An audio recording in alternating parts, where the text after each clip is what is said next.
Merci mesdames et messieurs de nous avoir choisis pour vous informer dans le cadre de notre émission Débat ouvert. Ce soir, nous recevons sur ce plateau le président de la fraternité congolaise en la personne de Godefroid Mamba Monshimpaku.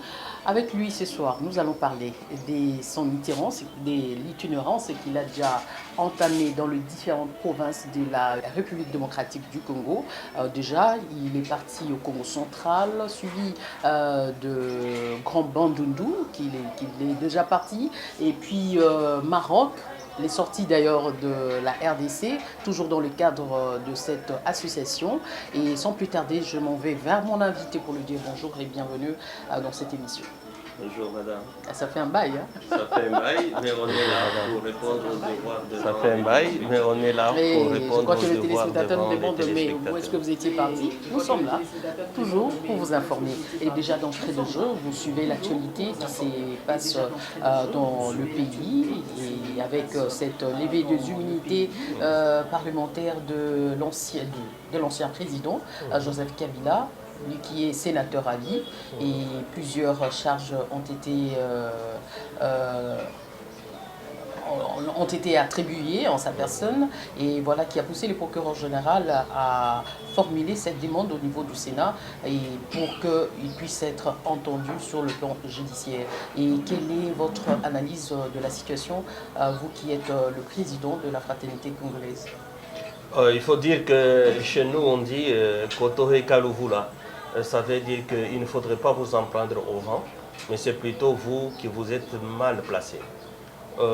Dans ce cadre-ci, d'abord, je voudrais demander à ce que les Congolais cessent d'être distraits, parce que pendant que nous nous distrayons avec des discours politiques, pendant que nous nous distrayons avec les winners, pendant que nous nous distrayons avec la Nouvelle-As, pendant que nous nous distrayons avec les prières interminables et les gènes, pendant que nous nous distrayons parce que Kinshasa est devenu pratiquement un bar ou une boîte de nuit à ciel ouvert, pendant que nous sommes consacrés à la distraction, les autres sont en train de travailler et d'avancer.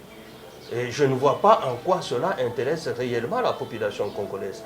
Mais je me dis que lui-même, l'ancien président Joseph Kabila, il est descendu de son piédestal. En fait, il lui-même est descendu. C'est avoir été chef de l'État, ça veut dire qu'il est le symbole de la nation. En tant que symbole de la nation, il ne pouvait pas appartenir à un parti politique ou à un regroupement. Et pourtant, nous l'avons vu descendre de son piédestal d'ancien chef de président pour devenir un président d'un parti politique, le PPRD, ou un président d'une plateforme, le FCC. Même quand ils discutent que nous sommes convenus, ils se sont convenus avec le nouveau président sur quoi? Et lui représentait quoi? Parce que lui était au-dessus en tant que garant de la nation.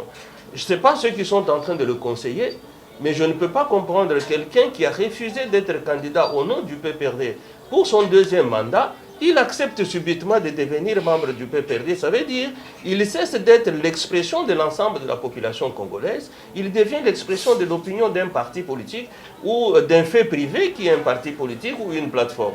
Donc déjà à ce niveau-là, il se mettait en compétition. Et quand on est en compétition, il ne faudrait pas dire que l'adversaire m'a attaqué, mais pendant que vous êtes dans la compétition, vous participez à la compétition. Et là même, les coups bas sont permis parce qu'il est descendu dans la compétition. En tant que patrimoine national, qu'avait-il à faire à devenir président du PPRD ou du FCC? Mais pour le reste, je pense que c'est un jeu politique auquel il a voulu participer, mais qu'il participe comme tout autre politicien. Et dans ces jeux politiques-là, vous savez, tout est permis en politique pour survivre. Vous avez suivi quand même son droit de réponse, hein? Il a essayé un peu de balayer toutes les accusations apportées contre lui. J'ai aimé la partie où il donne ce que moi je peux appeler le plan de la sortie des crises selon lui. Ça j'ai aimé. Mais le reste, il n'a exprimé que le point de vue du PPRD que nous entendons à travers ses collaborateurs, les Cambérés et tous les autres. C'est leur discours de toujours. Là encore, il a manqué l'occasion de devenir le symbole de la nation. Il a exprimé le point de vue d'une partie de l'opinion. Et il sait très bien que l'autre partie de l'opinion qui est avec l'actuel chef de l'État ne partage pas son analyse. Au lieu d'aller au-delà de l'analyse qui revient au PPRD et au FCC, afin d'aborder l'analyse dans la globalité pour voir l'intérêt du peuple congolais, il est resté le porte-parole de sa plateforme et de son parti politique. Il y a pas, cette semaine n'a pas été seulement marquée par cette levée des immunités parlementaires de l'ancien chef de l'État, mais aussi il y a aussi cette commission spéciale mise en place par l'Assemblée nationale pour examiner la situation du ministre de la Justice, Constant Moutamba.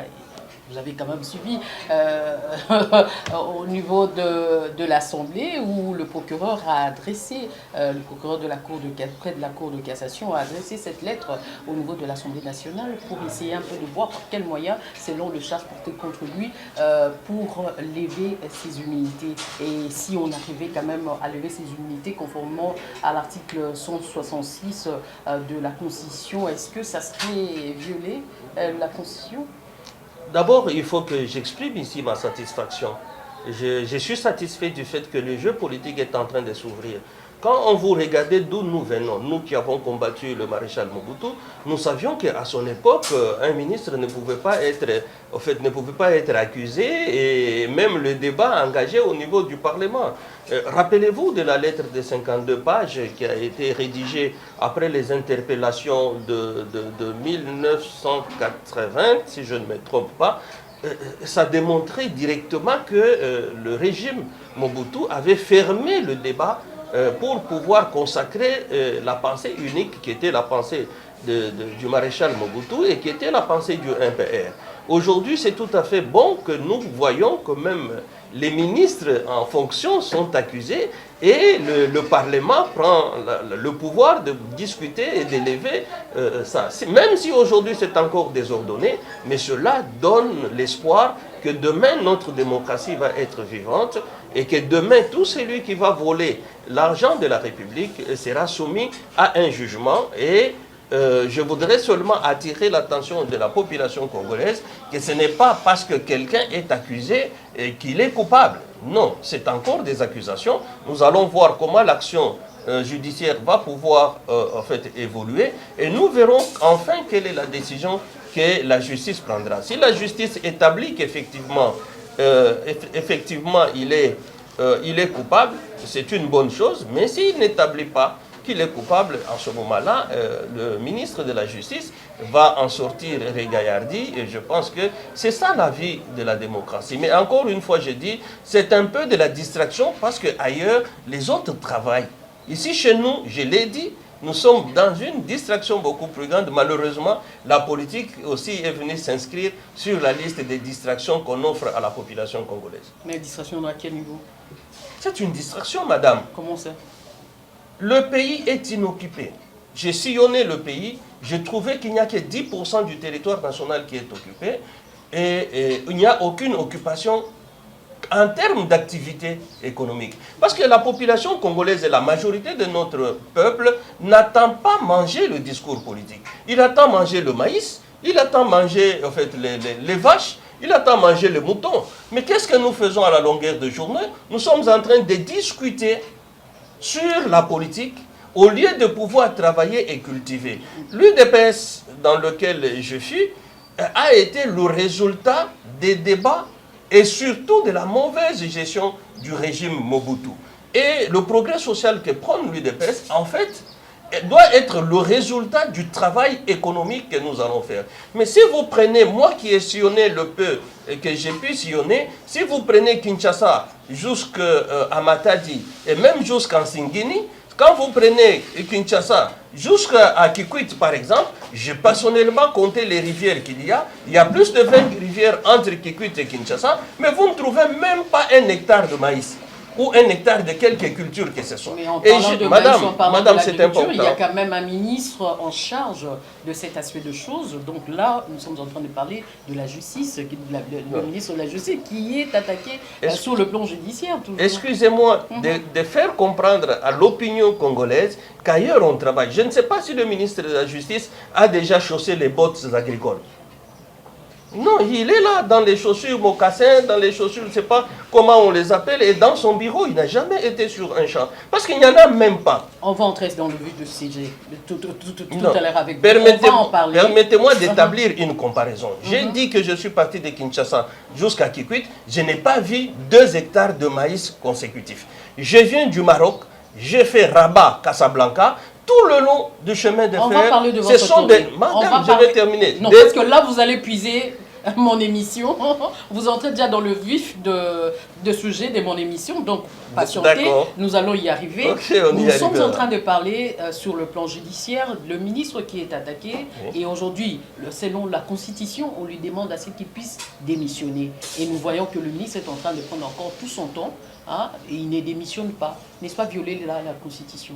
Non, madame, je m'interdis d'aller sur le terrain juridique parce que ce n'est pas ma matière. Aujourd'hui, au Congo, nous avons l'habitude de commenter tout. Vous allez voir quelqu'un qui n'a jamais vu même une arme, mais il commente la guerre. Il vous dit même comment nos gens ont fui, et il critique, il analyse. Non, moi je ne veux pas être ce juriste des plateaux. Je suis un acteur politique. J'ai répondu en tant que politique en disant que nous avons vécu le régime de Mobutu dans lequel nous n'avons pas vu ça. Nous avons vécu le régime Kabila dans lequel il y avait l'unanimité dans le vol.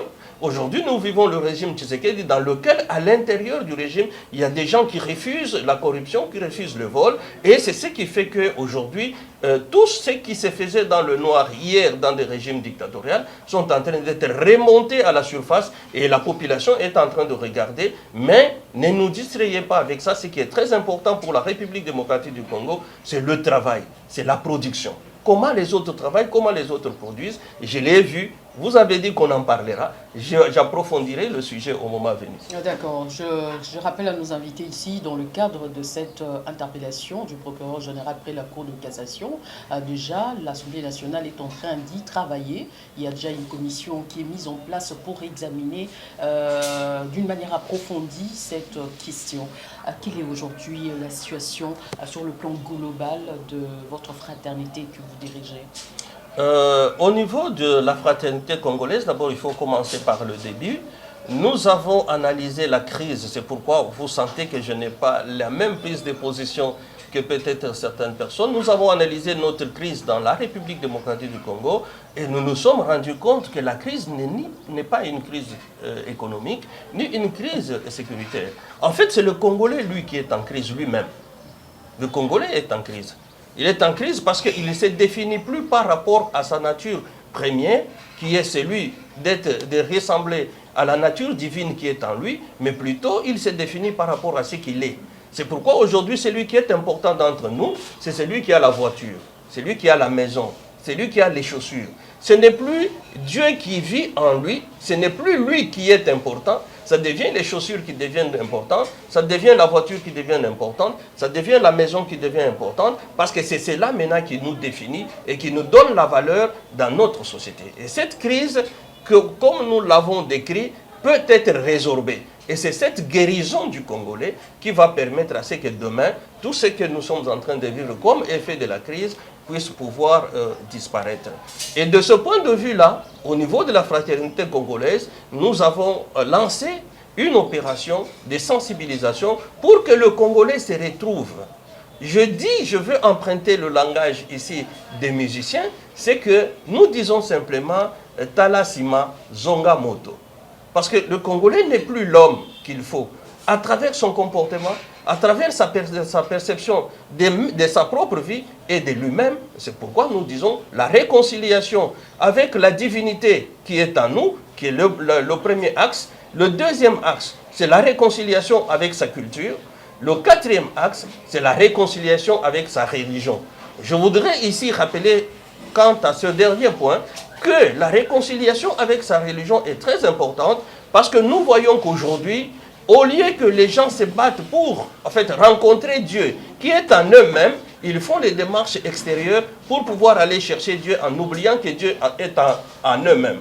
C'est pourquoi j'ai dit pour moi, le combat le plus important d'un homme est celui de sa propre perception, perfection.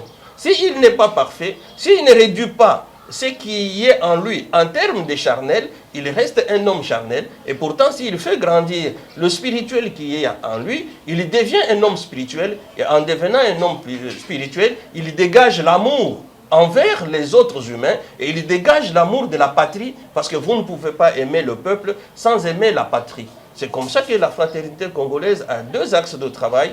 L'amour de la patrie et l'amour du Congolais. Et si vous aimez le Congolais, vous n'allez pas corrompre. Si vous aimez le Congolais, vous n'allez pas tricher. Si vous aimez le Congolais, vous ne serez pas orgueilleux. Si vous aimez le Congolais, vous n'allez pas voler l'argent de l'État.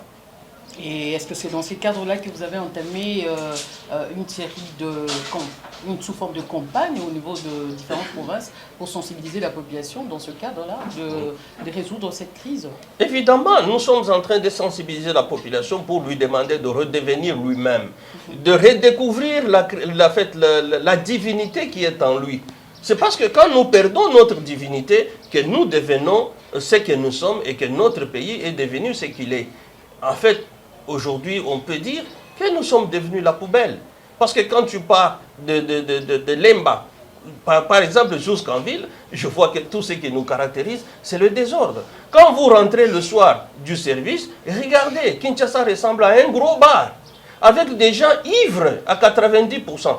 90% des Congolais sont ivres. Ils sont ivres de la religion, ils sont ivres des nouvelas, ils sont ivres des winners, ils sont ivres encore de la boisson. Et vous allez trouver que dans la composition de notre société, les enfants s'adonnent à winner. Nous avons vu tous que cette jeunesse va protéger toutes les maisons de winners dans la ville de Kinshasa. Et les femmes aujourd'hui, elles ne restent pas dans la maison. Même l'argent que donnent les maris va aller dans les winners. Et vous retrouvez les mêmes femmes devant Nouvelas. Devant Nouvelas. Toutes les femmes vous connaissent toutes les histoires de Nouvelas. Qu'est-ce qu'il y a dans Nouvelas? C'est l'infidélité. C'est la trahison, c'est la jalousie. Est-ce que c'est avec ça que nous allons construire notre pays? À la fraternité congolaise, nous disons non. Un autre axe, c'est la religion. On ne peut pas penser que quelqu'un passe 21 jours de jeûne. Mais tu vas travailler combien de jours si tu as déjà 21 jours de jeûne et prière? Et Dieu n'a jamais dit qu'il va bénir le nombre de jours de nos jeûnes ou le nombre de jours de prière.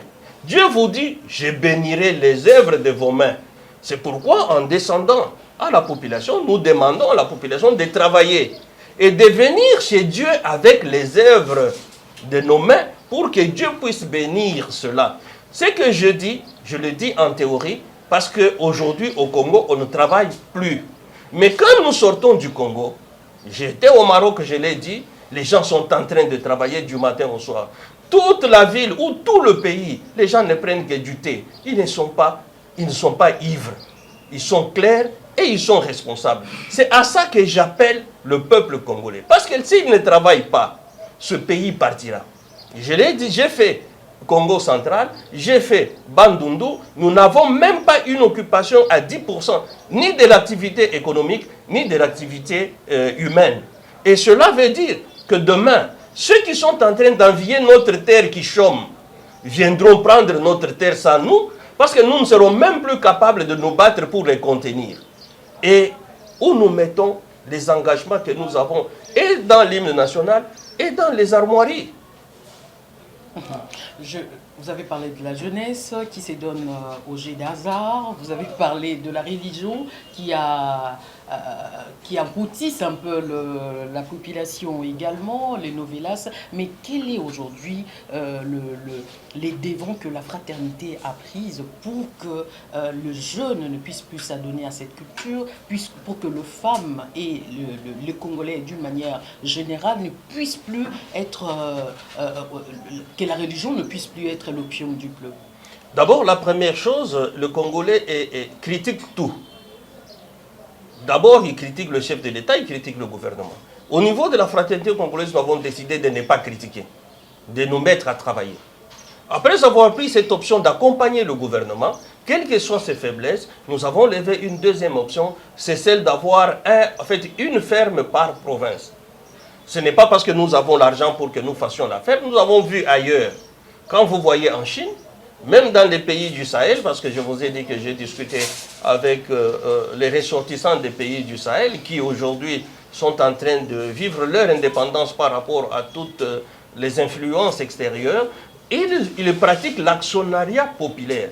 L'actionnariat populaire, ça veut dire, vous pouvez mettre ensemble tout l'argent avec lequel nous allons boire là.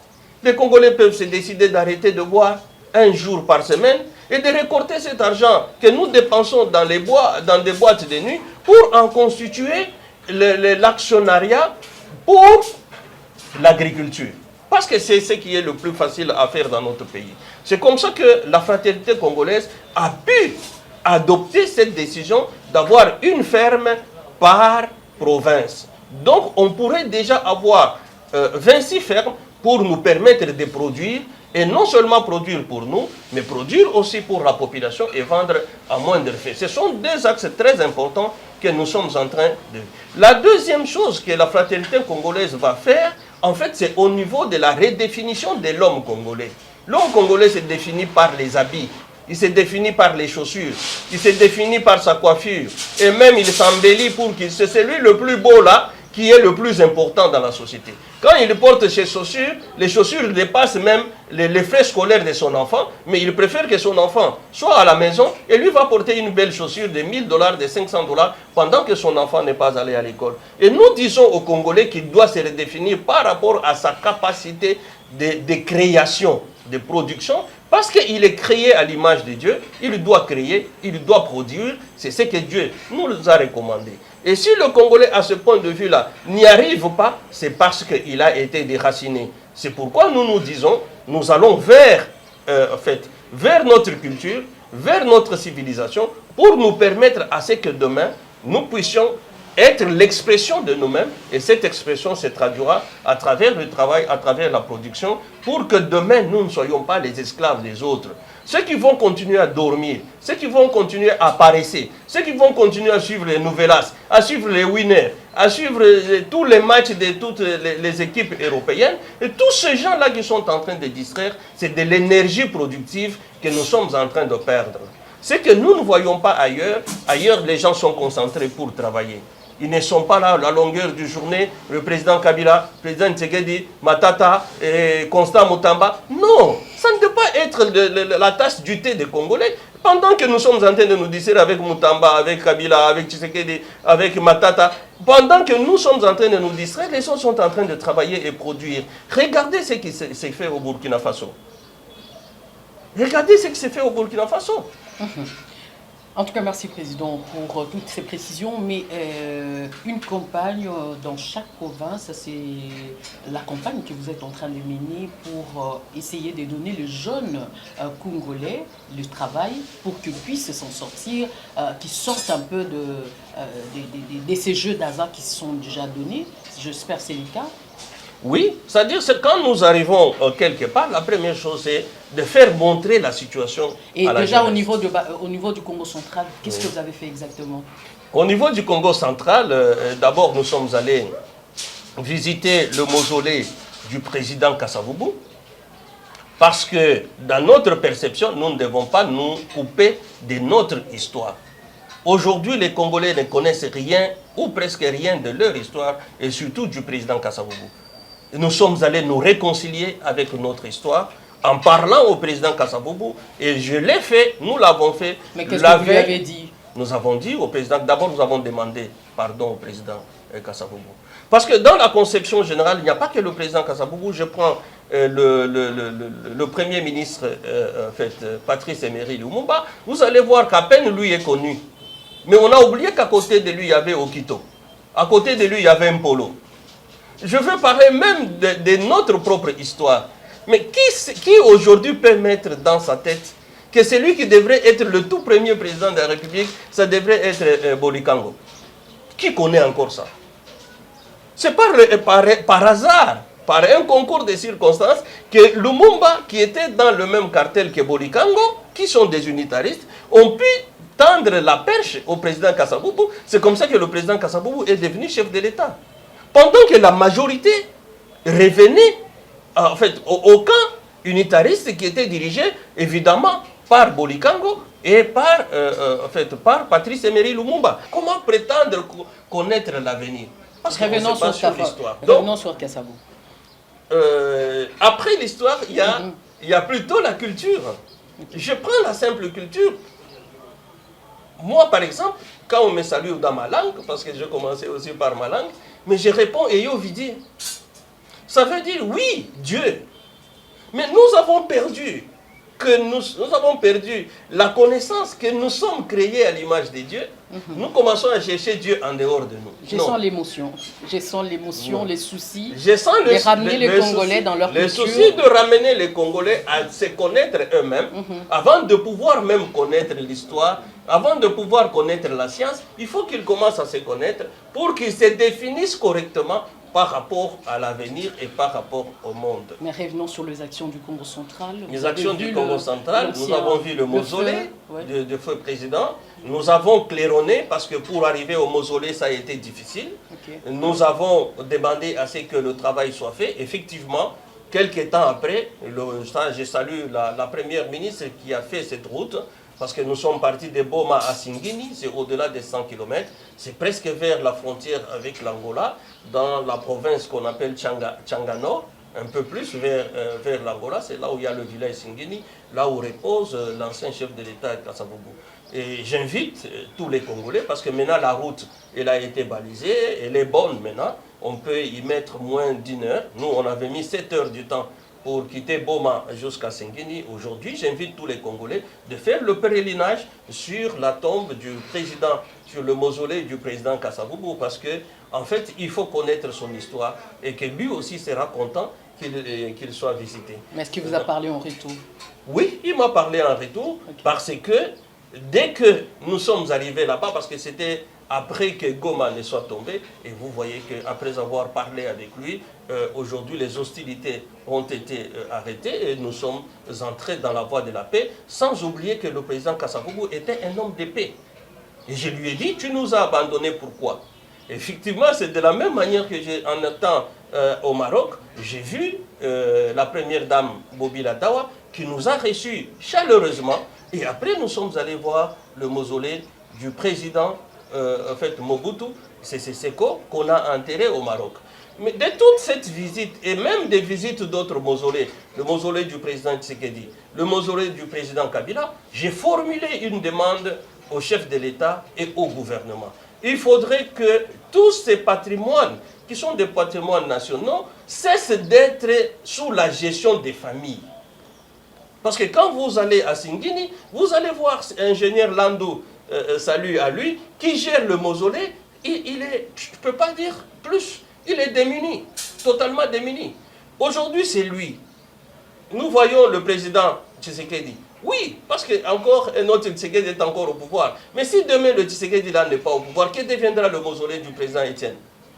Si je prends le mausolée du président Kabila Père, demain, si la fondation Kabila n'est plus là, qu'est-ce que le mausolée de Kabila devient? C'est pourquoi je demande à ce qu'au niveau du gouvernement, qu'on s'organise pour que tous ces mausolées soient placés soit au niveau du ministère de la Culture avec des budgets appropriés, soit au ministère du Tourisme avec du budget approprié, pour que ceux-là que nous avons enterrés et peut-être que nous sommes en train d'oublier ne se sentent pas complètement oubliés parce qu'ils se sont sacrifiés pour la République démocratique du Congo. Au-delà de ce fait-là, dans toute ma tournée, aussi j'ai constaté, et je reviens là-dessus, que nous ne travaillons pas. Parce que nous ne travaillons pas, j'en appelle au travail.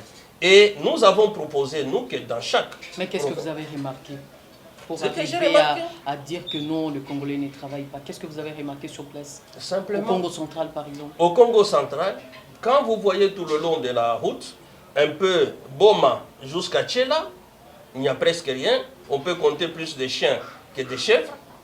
Mais un peu à partir de Tchela jusqu'à Singini, là nous avons vu quelques vaches, nous avons vu quelques plantations d'éveillants. Donc quand vous évaluez, c'est comme si le Congo est sous-occupé et n'a jamais travaillé. Parce que vous allez trouver des étendues et des étendues. Nous étions au Bandundu, nous sommes partis du camp Kambulungu jusqu'à Bandundu. Nous allons arriver à l'étape du Bandundu. Oui. Nous sommes d'abord à l'étape du Congo central. À l'étape du Congo central, oui. Nous constatons comme nous tous qu'il n'y a pas de productivité dans nos terres. Et pourtant, nous avons des terres qui sont riches. je vous dis que j'étais au Maroc, dans une terre désertique, sans eau, les gens produisent et ils consomment marocain. Nous, au Congo, nous ne produisons rien. Ceux qui plantent dans des conditions difficiles produisent et nous consommons ce qu'eux, ils produisent. C'est vrai que ce n'est pas facile de travailler, mais ce n'est nulle part, non, c'est même plus facile de travailler au Congo que de travailler ailleurs. C'est pourquoi tous les autres Congolais, tous les autres Africains et tous les autres peuples viennent au Congo parce qu'ils savent que le Congo a des conditions favorables. Nous-mêmes, les Congolais, nous ne sentons pas qu'il y a des conditions favorables. Je voudrais terminer sur ces difficultés d'entreprendre ailleurs pour dire, j'ai vécu le désert du Maroc, sur presque 100 km, vous n'allez même pas trouver une seule rivière. Mais eux, ils cultivent dans cette austérité de leur nature. Mais quand je suis rentré à Kinshasa, quand vous braquez les yeux même dehors, vous allez constater qu'on peut trouver l'eau à 2 mètres. Mais comment eux qui puissent de l'eau à 100 km produisent, et nous qui avons de l'eau à 2 mètres, nous sommes incapables de produire, nous mangeons ce que eux qui sont dans le désert produisent. Si nous ne le disons pas assez, notre population ne sera pas consciente et ils vont continuer à prier comme si, en fait, leur vie dépend du résultat de la prière. Pendant qu'ailleurs on a compris que la richesse d'un peuple, le bien-être social vient du travail. Et du travail acharné. Pas un travail où tu vas, tu es présent au travail et tu ne produis rien. Non, du travail acharné. Et ça, je l'ai appris là-bas, mais aussi quand nous avons partagé avec nos amis du Sahel, ça veut dire le Mali, le Burkina Faso, le Niger, aussi là-bas. Ils nous ont fait comprendre, d'ailleurs c'est une question d'un Congolais, non, d'une Congolaise, pour dire, mais vous réalisez tout ce que vous dites comment? Mais le Burkinabé là nous a répondu seulement, nous sommes un peuple travailleur. Parce que c'était beaucoup ce qu'ils étaient en train d'exploser selon la productivité qu'ils ont acquis depuis que ces pays sont devenus indépendants de la CEDEAO. Ils ont chassé les Français et ils commencent à travailler. Vous voyez bien vous-même Ibrahim Traoré, comment est-ce qu'il prend son temps à s'occuper de son peuple au lieu en fait, de donner son temps à des divertissements. Mais face à cette situation, face à cet désarroi que vous avez trouvé au Congo central, quel est le message que vous avez apporté au peuple Congo que vous avez trouvé là-bas sur place pour qu'il se réveille, pour qu'il se mette au travail? Le peuple Congo, c'est un peuple qui est extraordinaire. Il est fantastique. Il travaille déjà. Ce que moi je veux dire, c'est que ce travail qui s'est fait à un certain niveau puisse devenir une culture de tout Mukongo et une culture de tout Congolais. J'ai dit cela parce que quand je le compare à d'autres peuples, d'autres provinces, vous allez remarquer qu'ils se sont pris en charge. C'est vrai, au Congo central, il y a de l'énergie, mais il y a les fils du Congo central qui se sont mis ensemble pour créer Congo Énergie, qui est une entreprise de production d'électricité. Déjà, ça, c'est une bonne chose. Ailleurs, il n'y en a pas. Les gens se contentent de dire Mali et tout, ils se contentent de dire nous avons du diamant, nous avons de l'or, mais qui, en principe, ils ne s'organisent pas pour mettre ensemble les moyens et de produire. J'ai insisté d'ailleurs quand j'étais au Katanga, je l'ai dit et je le dis encore, pour ces Katangais et pour tous ces Kassaïens, pour tous ces gens de l'Équateur qui sont fiers des richesses qui sont chez eux. Je leur dis, ces richesses-là ne vous appartiennent pas. Selon la loi et selon l'économie mondiale, c'est celui qui vient avec le financement d'investissement qui devient propriétaire du diamant, de l'or ou du cuivre ou de l'EVA de l'Équateur. Parce qu'il a travaillé, il a investi, il a produit, c'est son argent. Ce n'est pas l'argent d'un originaire quelconque. Non. Et qu'est-ce que lui, il a comme obligation? Il paye les taxes et les redevances, il respecte des cahiers de charges, et là, en ce moment-là, il le prend pour la communauté, mais en fait, le diamant, le cuivre, l'or qu'il est en train de produire lui appartient, selon le code, tous les codes d'investissement, c'est comme ça, et ce n'est pas seulement au Congo, même aux États-Unis, même au Moyen-Orient, c'est celui qui arrive avec son argent, qui travaille, qui produit le pétrole, qui devient propriétaire du pétrole. Et ça, c'est un conseil que je donne à tous les Congolais. C'est bien de dire nous avons 80 millions de terres arables, mais vous n'avez jamais vu même une houe. Vous n'avez même jamais touché à une houe. Mais vous dites que nous sommes riches. Vous êtes quelle richesse? Parce que cette richesse appartient à celui qui travaille. Et cela, je le dis, il y a quelques Congolais qui ont un peu des entreprises, ce sont ces Congolais-là qui sont riches. Aujourd'hui, qui peut se mettre debout et commencer à distribuer la nourriture à toutes les familles? Non, si chacun de nous ne travaille pas, ne deviendra pas propriétaire de cette richesse potentielle qu'il y a dans le sol et le sous-sol du Congo. C'est pourquoi j'ai dit à tous les Congolais, cessez d'être distraits par la religion, cessez d'être distraits. Ça ne veut pas dire qu'on ne croit pas en Dieu, non. Mais Dieu, déjà, il nous a demandé de travailler. La première recommandation, travailler. Travailler. Donc, je demande à tous les Congolais de comprendre que dans l'hymne national, nous disons clairement, nous peuplerons ton sol et nous assurerons ta grandeur. On n'assurera pas la grandeur de la République démocratique du Congo avec des prières. On assurera la grandeur de la République démocratique du Congo avec le produit de nos mains, avec le produit de l'agriculture, principalement avec le produit de l'élevage, avec le produit de toute autre activité productive. Cessons de nous distraire dans la politique, parce que la politique ne s'occupe que des individus. Matata Ponyo, Costa Muntama, Tshisekedi, Kabila, et je ne sais pas qui d'autre. Non, vous restez chez vous à la maison en perdant du temps, parce que vous voulez parler des individus, au lieu de consacrer ce temps au travail productif, lequel travail productif va vous libérer de toutes les chaînes de pauvreté que vous avez. C'est cet appel que j'ai fait, c'est cet appel que nous concrétisons au niveau de la fraternité congolaise en disant nous aurons des fermes dans chaque province. Et nous demandons à la population, ce n'est pas que quelqu'un vienne avec 1 million de dollars ou vienne avec 2000 dollars. Non, nous allons faire l'actionnariat populaire en prenant les contributions de chacun de nous. Celui-ci peut venir avec 100 dollars, l'autre vient avec 50 dollars, l'autre vient avec 30 dollars, l'autre vient avec 1000 dollars. Nous mettons ensemble, ça devient un capital que nous allons investir. Nous nommons un conseil d'administration, donc les actionnaires constituent le conseil d'administration et le conseil d'administration désigne une direction générale et cette direction générale, avec un directeur général, avec un directeur technique, capable de contrôler les finances correctement. Et là, nous créons déjà une ferme et cet entrepreneuriat va nous permettre de produire pour nourrir la population congolaise. Si j'ai peut-être... Donc, en vous attendant, vous avez déjà une ferme au niveau du Congo central? Au niveau du Congo central, nous sommes... Et avec le financement de... Non, d'abord, nous sommes en acquisition de terrain. Parce que quand nous étions au Maroc, nous avons discuté avec certains financiers. Ils nous ont dit que la première chose qu'il faut faire, c'est d'avoir d'abord juridiquement les documents qui permettent à ce que ceux qui vont venir avec le financement, ils trouvent. Mais je ne veux pas que le financement vienne de l'extérieur. Parce que dans notre pays, il y a l'argent. Sinon, nous serons colonisés par ceux qui viennent avec leur argent pour investir. Parce que s'ils viennent avec l'argent, ils investissent. C'est leur argent, ça sera leur maïs, ça sera leur manioc, ça sera leur viande. Non. C'est déjà combien d'hectares que vous avez dans le cadre Nous sommes en train de négocier parce que c'est une acquisition temporaire. Nous n'avons pas assez de moyens pour pouvoir acquérir en une fois 25 hectares. Au niveau du Congo central, nous avons une proposition de 10 hectares que nous sommes en train d'acquérir. Au niveau de Kolwezi, 18 km de Kolwezi, là c'est un peu plus important. Ils nous ont mis un prix un peu plus élevé. Nous avons une proposition de 25 hectares. Au niveau de Lubumbashi, nous avons une proposition de 20 hectares, mais nous allons acquérir ça avec les moyens de tout Congolais qui veut y participer.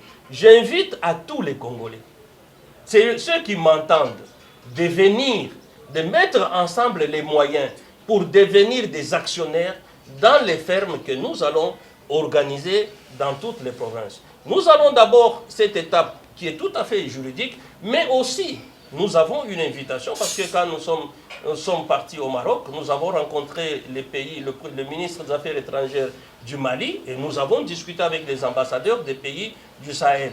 Et nous sommes convenus que nous serons là.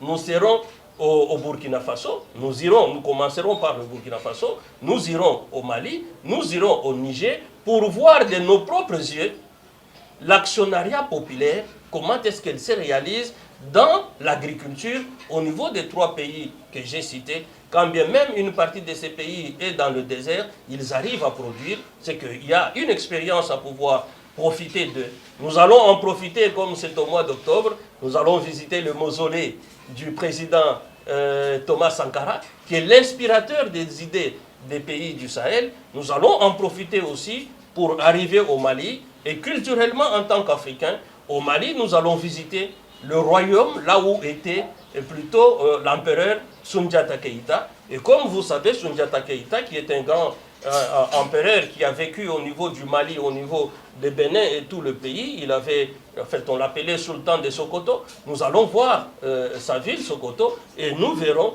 aussi comment est-ce qu'eux, ils récupèrent la gloire de leur ancêtre-là, de ce roi-là, pour en faire une fierté nationale, parce que la fraternité congolaise arrivera à récupérer tout ce que, toutes les grandeurs des personnalités culturelles, les Congolo Mwamba créateurs du royaume Luba, la Rouège créatrice du royaume Lunda, les Ingankuvu créateurs du royaume Congo, ainsi de suite. Nous allons récupérer ce patrimoine culturel africain, en fait congolais, pour en faire une fierté nationale, afin que le Congolais ne puisse pas se sentir quelque part inférieur à qui que ce soit.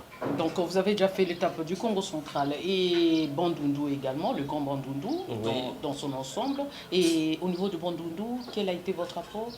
D'abord, au niveau de Bandundu, c'est comme nous l'avons constaté au niveau du Congo central, les terrains sont vierges, ils ne sont pas cultivés. Mais qu'est-ce qui manque aux Congolais de là de se mettre au travail? Parce qu'ils pensent que leur bonheur viendra du ciel. Ils préfèrent aller prier, parce que je suis sûr que tous ces gens-là sont dans des prières du matin au soir. Ils préfèrent prier au lieu de cultiver la terre. Je vous ai dit que je suis parti du camp Boulungu. Et quelles sont les recommandations que vous avez pu donner ou bien donner à la population de ce coin du pays pour que les choses aillent pour le mieux et au niveau du gouvernement également? La première chose, c'est que nous avons profité d'un de nos membres, Maître Katanga, qui est à la radio au niveau de Massamouna. Nous allons continuer la sensibilisation. Ce que je fais ici, demain, et je ferai aussi à travers cette radio pour que la population puisse comprendre les enjeux de son avenir. Parce que les gens restent, en fait, ils restent sans travailler. Et vous allez voir qu'aujourd'hui, il y a des gens qui ont 40 ans. Ils ont 40 ans, ils attendent encore qu'on les engage. Et pourtant, tout le monde sait que les lois de la République ne permettent pas qu'on engage quelqu'un à 40 ans. Là aussi, la fraternité a déjà mis ses emprunts. Oui, il y a au niveau de Massamouna, nous avons une ferme, celle-là, elle est encore petite, elle est à 2 hectares. Et au niveau de Bandundu ville, du côté exploitable, parce que Bandundu, il faut le dire, il y a un côté de Bandundu là où il y a l'insécurité.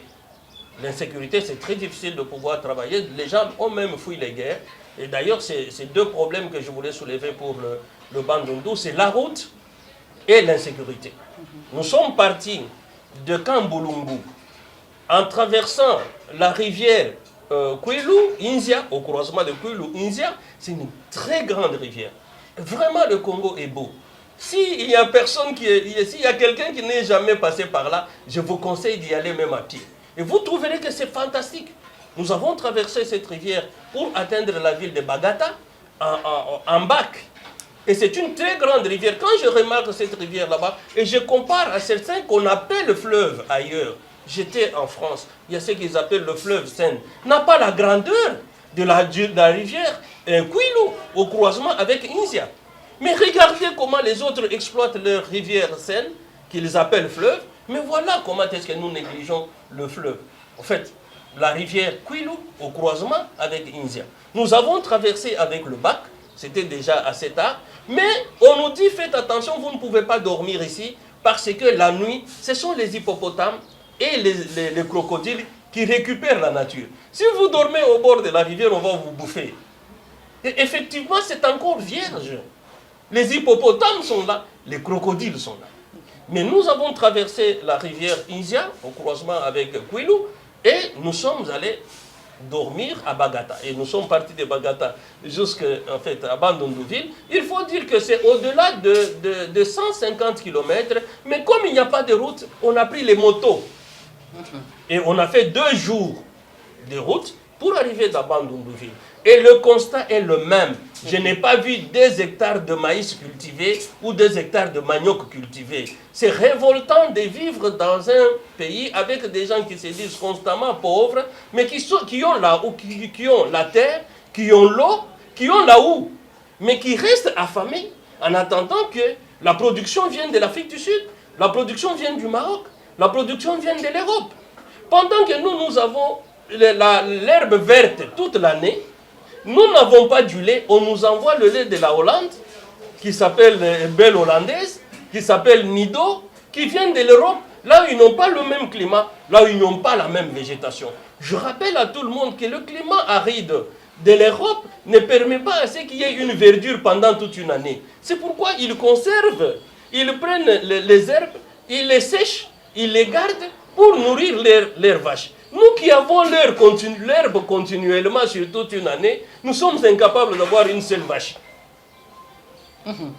Donc après l'étape du Gambandou, vous êtes allé au Maroc et la prochaine étape, là vous vous êtes vu avec l'ancienne première dame, ouais. Maman Bobila Dawa. Quel a été le centre de vos échanges rapidement parce que nous courons derrière le temps? Avant même qu'on ne parle de ce qu'on a parlé, d'abord c'était de l'émotion. Okay. C'était de l'émotion partagée. D'abord, elle-même, elle crie Bananangaï. Parce que nous sommes allés, on l'a rencontrée à la sortie de l'église. C'était facilement de l'accueil, de la voir? Oui, c'était facile de la voir parce que tout le monde, tous les Congolais du Maroc savent que Maman Bobila Dawa prie. Et il prie dans telle église, comme là-bas c'est un pays musulman, on connaît bien l'église chrétienne. On nous a dit, effectivement, nous sommes partis, nous nous sommes annoncés, et elle nous a regardé de loin. Et dès qu'elle est sortie, avant même qu'on sorte de l'église, elle est venue nous embrasser. Et vous savez qu'avec notre culture, et je me disais que c'était au Maroc, je ne peux pas la tenir comme ça. Non, mais quand moi j'hésitais, c'est elle qui est venue m'embrasser, Bananangaï. Nous étions à 2 ou à 3, elle m'a embrassé, elle a embrassé celui qui était à côté. Il m'a posé la question de savoir, Boni et pas Inabiso. Le temps que je lui réponde que vous êtes informé de ce qui se passe chez nous, parce qu'avec toutes ces guerres, ça ne peut pas être bon pour lui. Heureusement que la personne qui était à côté de moi, qui n'avait pas encore pris la parole, elle a blagué pour lui dire la célèbre phrase du président Mobutu, où il dit « Nayena mama nabino, amo nabino, bino bomo na mama ». Et dès que cette personne-là a répété la phrase du président Mobutu, nous tous, ça a détendu le climat et nous avons commencé à rire. Et nous lui avons dit, mais nous voulons voir aussi papa. Et c'est comme ça qu'il nous a dit, non, non, Mausolée et Zali, Soki Bolingi, Bokende, mais pour des raisons de travaux, on a bâché ça. Okay. Effectivement, nous sommes allés, nous avons trouvé qu'il y a un bandeau noir. Vous verrez que sur la tombe, il y a un bandeau noir. Et nous avons observé la tombe du président Mobutu, mais nous avons aussi observé les tombes de certains de ses collaborateurs, de ses anciens collaborateurs, et même des membres de quel a été le message que vous les avez apporté? J'ai dit au président Mobutu que vous avez juré que le Congo ne sera jamais divisé. Là où vous êtes, parce que je sais que vous vivez, vous m'entendez, et que vous avez accédé à une hiérarchie spirituelle, faites en sorte qu'avec votre position, au niveau de Dieu le Père, vous puissiez que le Congo ne soit jamais balkanisé. Et c'est ce que j'ai dit au président Mobutu, et je pense qu'il m'a écouté, et que d'ici là, malgré toutes les turbulences que nous sommes en train de vivre, le Congo redeviendra un et indivisible. Et nous voyons également les efforts du chef de l'État dans le cadre de recouvrir la paix dans le pays. Et on salue quand même je salue les efforts du chef de l'État, non pas seulement les efforts au niveau du pays, mais les efforts au niveau diplomatique. Il est en train de mener beaucoup d'efforts avec le gouvernement américain pour que finalement le Congo retrouve sa souveraineté dans l'ensemble des limites de sa superficie. Pour ceux-là qui ne connaissent pas bien la fraternité congolaise, qu'est-ce que vous pouvez leur dire? Ce n'est pas un parti politique. C'est une association, une ASBL, qui en fait véhicule une idée et une philosophie de développement de notre pays à partir du travail. D'abord, la réconciliation de l'homme avec son créateur, la suprématie de la divinité qui est dans le Congolais, qui en fait le réhabilitera et lui permettra de travailler, mais parce que Dieu aura déjà habité en lui, et Dieu, le premier attribut de Dieu, c'est Dieu créateur, mais parce qu'il est Dieu créateur, il va féconder l'homme dans qui il s'est placé pour que celui-ci devienne créateur, donc il devienne producteur. Et s'il devient producteur, l'homme sera libéré de tous les péchés que nous voyons, parce qu'il est clair que quelqu'un qui est affamé ne peut pas aller au ciel n'importe comment, parce qu'il est sujet à des envies, il est sujet à la jalousie, il est sujet à tout ce qui est négatif. Je voudrais exprimer vraiment ma frustration et mon indignation sur ce qui s'est passé sur toutes les télévisions comme vous l'avez vu, je regrette qu'un président, un grand président comme Cyril Ramaphosa, puisse être l'objet des attaques devant les caméras au niveau des États-Unis. Je voudrais rappeler à toute l'humanité qu'en Afrique, le respect, le respect est une valeur fondamentale. Vous ne pouvez pas accueillir quelqu'un chez vous et aussitôt que vous l'accueillez, même si vous n'avez pas la même opinion sur un sujet, mais dès que vous le recevez, devant les médias, vous commencez à l'invectiver. C'est vrai, ça s'est fait avec le président Zelensky de l'Ukraine, mais je pense que les Africains n'acceptent pas cela et je voulais l'exprimer en tant qu'Africain et que ce qu'on a fait au président Cyril Ramaphosa n'est pas acceptable pour nous les Africains et que les autres peuples qui ont leur culture, que nous respectons, qu'ils apprennent aussi à respecter la culture africaine parce que le respect en Afrique est très important.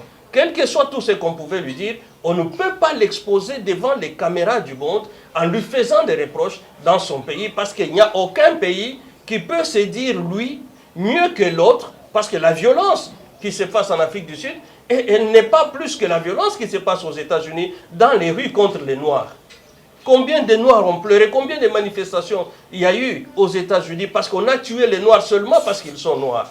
Est-ce que c'est pour autant que le président des États-Unis, quand il viendra en Afrique, le président africain lui dise « Chez vous, on tue les Noirs et devant les caméras » et que le président américain puisse se justifier? Non. Je pense qu'en tant qu'Africain, j'exprime cette voix pour que les Américains, pour que les Occidentaux, pour que les Blancs comprennent que nous sommes des hommes, nous avons nos valeurs, ils doivent nous respecter. Ce n'est pas en venant dans votre maison que vous allez vous en prendre à moi, parce que dans mon pays, il y a eu quelques cas d'assassinat contre les gens de votre couleur, pendant que le Cyril Ramaphosa sait très bien, successeur du président Mandela, il sait très bien qu'aux États-Unis, il y a des Noirs qui sont tués à chaque coin de rue seulement parce qu'ils sont Noirs. Cette indignation, je voulais l'exprimer, même si je ne suis pas le président des Noirs, mais en tant que Noir africain, congolais, de la fraternité congolaise qui est une association panafricaniste, je voulais l'exprimer pour qu'on nous comprenne et qu'on nous respecte à travers le monde, quelle que soit notre pauvreté. Prochaine étape après le Congo central, Bandundu et le Maroc, c'est quoi? Qu'est-ce qui reste encore? Nous serons bientôt au niveau du Congo, nous serons à Kenge, nous allons faire la même chose. Nous avons prévu d'être à Lissala. Dieu merci que je remercie bien les frères de Lissala, nombreux m'ont vu avec Mama Bobila Dawa, ils sont très contents, ils ont même fait une chanson pour moi, je les remercie. D'ici là, je serai à Lissala, je vais vivre avec mes frères de Lissala. Ils m'ont déjà fait un programme et dans le programme, je vais visiter là où le cardinal Maloula avait fait son petit séminaire. Dans le programme, je ne manquerai pas d'aller visiter nos jeunes gens Kuluna qu'on a pris de Kinshasa, qu'on a amenés à Angenga. Je vais aller les visiter. Et s'il y a des gens à Kinshasa qui ont leurs frères dans cette prison à Angenga, parce qu'arrêtés ici comme Kuluna, parce que j'irai les visiter, je leur transmettrai le message de leurs frères. Et après la Mongala, je rentrerai ici pour faire après le Kasaï et faire aussi le Katanga, pourquoi pas, et mon village natal qui est Kanyama Kassese. Je vais en profiter pour féliciter et remercier le chef de l'État et remercier le général Kasson Kabouit, parce que ce qu'ils font dans mon village, qui est Kassese, est extraordinaire. Non seulement qu'ils élèvent et ils forment les gens dans la citoyenneté, mais aujourd'hui, même le chef de l'État a acquis une maison dans le domaine des Kassese et Kanyama. Selon les informations à ma possession, le chef de l'État devrait aller faire un conseil du gouvernement là-bas. C'est comme ça qu'on a fait la maison du chef de l'État et on a fait plusieurs maisons d'accueil. Aujourd'hui, on est en train d'élargir la piste pour des atterrissages de grands avions. Aujourd'hui, on est en train de faire un hôpital, selon le service national, ce sera le plus grand hôpital orthopédique du Congo. Et c'est là où on va soigner tous les blessés de guerre, on va soigner ceux qui auront des problèmes au niveau des combats, on va les soigner au niveau de mon village, qui est Kassese. Et Kassese, c'est dans ma terre ancestrale, de Mwandoui, qui est dans le groupement des Kaloulois, dans le territoire de Kanyama. Et donc en cela, je remercie le chef de l'État, je remercie le général Kabouit qui est en train de travailler sur le terrain, et je demande à tous les enfants du Congo de pouvoir adhérer au service national pour redevenir citoyen, parce qu'au moins ce service enlève les gens de la rue pour leur donner le goût de participer à la construction du pays. Et nous espérons, parce que nous avons demandé que ce service nous assiste aussi, nous espérons que petit à petit, le Congo va ressembler à ça. Mais à côté de ce que fait avec des grands moyens le général Kassongo avec le service national, parce qu'il n'est pas que là, nous accompagnons cet effort à travers le ferme entrepreneuriat que nous allons faire dissiper, et nous appelons tous les Congolais à venir avec leurs contributions. Faites un peu de sacrifice. Si vous buvez 3 bières par jour, prenez-en une. Ou si vous buvez toute la semaine, consacrez un jour l'argent de cette bière-là. Venez devenir propriétaire d'une ferme pour permettre à ce que nous donnions à manger à notre population. Merci de vous soucier du peuple congolais pour son développement. Et je crois qu'avec ce ferme, le Congo va se développer et les jeunes vont sortir un peu de cette distraction. Et c'est en ces termes, Madame, Messieurs, que nous mettons un terme à cette émission. Merci à la grande équipe technique derrière la caméra, Jerez Mabeka, Brandemi Lalou, et la grande équipe du montage, Amici Chomba, Tonton Ebongo. Quant à moi, je vous retrouve prochainement et avec le même plaisir. Au revoir. Au revoir.